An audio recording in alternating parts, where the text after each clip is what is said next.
लोकसभेतल्या पराभवानंतर भाजप मुंबईमध्ये आक्रमक झालेली आहे। लोकसभेची कसर विधानसभेमध्ये भरून काढू अशी बॅनरबाजी भाजपकडनं वरळीमध्ये करण्यात आलेली आहे। बॅनरमधनं भाजपनं ठाकरेंच्या शिवसेनेला डिवचलेलं आहे। लोकसभेसाठी वरळीकरांनी केलेल्या मतदानासाठी भाजपनं आभार मानलेले आहेत। दक्षिण मुंबई लोकसभेसाठी वरळीमधनं महायुतीला 58,129 मतं तर मवियाला 64,844 मतं पडली।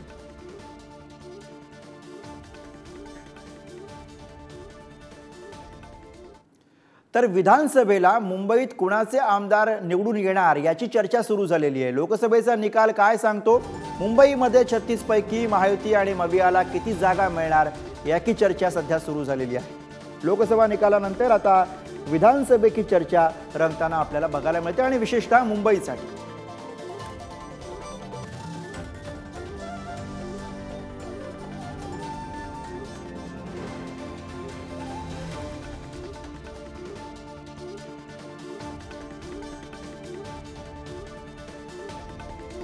मुंबईच्या 36 विधानसभांच्या जागांमध्ये काय होणार? महायुतीकडे 17, महाविकास आघाडीकडे 19 अशा जागा आहेत। सध्या मुंबईच्या एकूणच जागांचा आपण विचार केला तर एकूण मुंबईमध्ये 36 विधानसभेच्या जागा आहेत, त्यापैकी महायुतीकडे 17 दिसतात आणि महाविकास आघाडीकडे 19।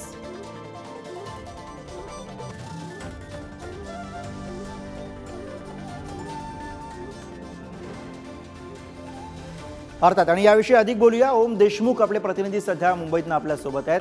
ओम, मुंबईमध्ये ठाकरेंच्या शिवसेनेला मोठं यश मिळालं आणि त्यानंतर स्वाभाविकच मुंबईमध्ये ठाकरेंची लाट होती का अशा स्वरूपाची चर्चा सुरू झालेली आहे, कारण महायुतीला मोठा सेटबॅक मुंबईमध्ये बसलेला आहे। अशात आता विधानसभेची चर्चा लोकसभा निकालानंतर सुरू झाली आहे। एकूण जर का आपण ही आकडेवारी बघितली 36 आमदारांची, तर महायुती आणि महाविकास आघाडीमध्ये फारसा फरक काही दिसत नाहीये, त्यामुळे काटेकी टक्कर होणार असंही दिसतंय।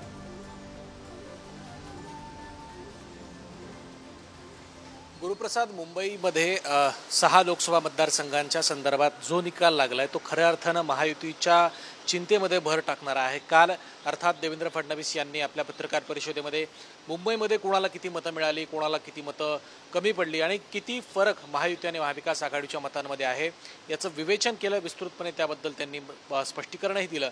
मात्र जी सध्याची आकडेवारी आपल्याकडे आहे त्यामध्ये भाजपबद्दल बोलायचं तर भाजपच्या 16 आमदारांपैकी 11 आमदारांना आपल्या उमेदवाराला म्हणजे महायुतीच्या उमेदवाराला निवडून आणण्यामध्ये मताधिक्य देण्यात यश मिळाले। मात्र 5 आमदारांमध्ये जर आपण पाहिलं तर ज्यामध्ये आशिष शेलार सुद्धा सहभागी आहेत।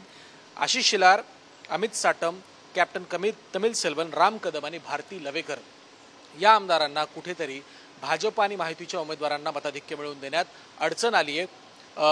कॅप्टन तमिल सेल्वन असतील, राम कदम असतील आणि भारती लवेकर या 3 आमदारांच्या मतदारसंघात भाजप आणि महायुतीचे उमेदवार अक्षरशः पिछाडीवर गेले। त्यामुळे जर मताधिक्याचा विचार केला तर 11 आमदार हे सेफ आहेत। भाजपचे 11 आमदार निवडून येऊ शकतात अशा प्रकारची स्थिती भाजपनं जे काही मताधिक्य मिळवून दिले त्यावरून सांगता येईल।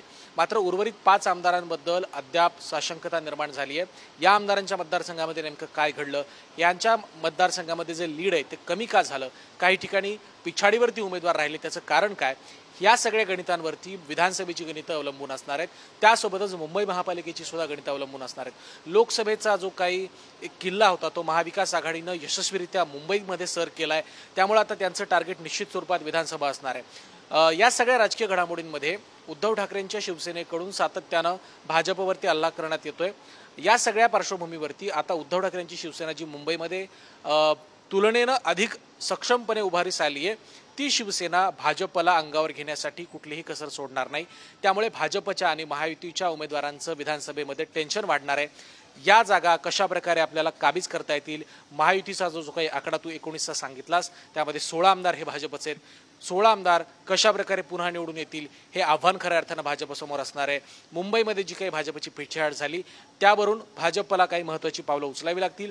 जर ती उचलली गेली नाही तर विधानसभेला सुद्धा लोकसभेसारखाच फटका बसू शकतो अशा प्रकारची स्थिती सध्या तरी निर्माण झाली। त्यामुळे भाजप या सगळ्यावरती काय करतंय, ज्या उमेदवारांच्या ज्या आमदारांच्या मतदारसंघांमध्ये यामध्ये स्वतः मुंबई भाजप अध्यक्ष आशिष शेलार यांचाही समावेश आहे। या मतदारसंघांमध्ये भाजपची नेमकी रणनीती काय असणार आहे, मताधिक्य कमी झालं तर ते कशा प्रकारे विधानसभेमध्ये वाढवलं जाऊ शकतं, याबद्दल भाजप काहीतरी रणनीती आखू शकतं। जर ही रणनीती आखली गेली नाही तर याचा फटका निश्चित स्वरूपात विधानसभेत बसणार आहे। त्यामुळे भाजप मुंबईबद्दल काय करतं हे पाहणं महत्त्वाचं असणार आहे। गुरु, अर्थात ओम ज्याप्रमाणे म्हणतायत त्याप्रमाणे मुंबईमधला जो काही निकाल आहे लोकसभेचा तो अर्थातच भाजपचं टेन्शन वाढवणारा आहे।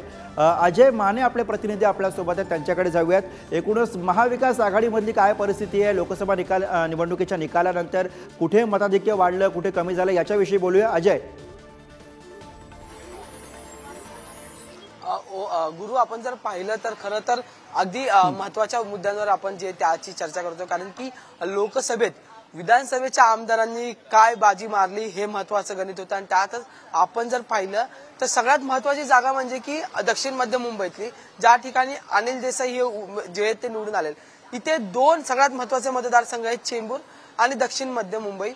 चेंबूर आणि धारावी या दक्षिण मध्य मुंबईतील चेंबूर आणि धारावीत वरच्या गायकवाड आणि प्रकाश पातेरकरांची मोठी मदत जी आहे ती अनिल देसाई यांना निवडून आणण्यासाठी झाली, कारण की धारावीतून अनेक मताधिक्य जे ते अनिल देसाईंच्या वाटेला गेलं, चेंबूरमधून गेलेलं आहे। त्याच्यानंतर पुढे जर येऊन पाहिलं तर सायन आणि धारावी हा परिसर जर पाहिला तर तिकडे भाजपचे आमदार आहेत, पण धारावी असेल किंवा मग त्याच्यानंतर वडाळा असेल, वडाळा आणि सायनचं जर गणित पाहिलं तर वडाळ्यातूनही मोठ्या संख्येने अनिल देसाई यांना मतदान झालेलं आहे। त्यामुळे वडाळ्यातले जे भाजपचे आमदार आहेत त्यांचा एकंदरीत चिंतेचा प्रश्न जो आहे तो निर्माण झालेला, ते म्हणजे आमदार कालिदास कोळंबकर। आणि त्याच्यानंतर पुढे जाऊन जर पाहिलं तर दादर माहीमचा जो पट्टा आहे तिथे सध्या सर्वत्र बरोबर आहे। त्यामुळे आता ही जी सगळी आकडेवारी समोर आलेली आहे ती आकडेवारी अर्थातच महायुतीसाठी मुंबईच्या दृष्टीने विचार केला तर काहीशी टेन्शन वाढवणारी आपल्याला दिसते। धन्यवाद ओम आणि अजय या सगळ्या सविस्तर माहिती आणि विश्लेषणासाठी।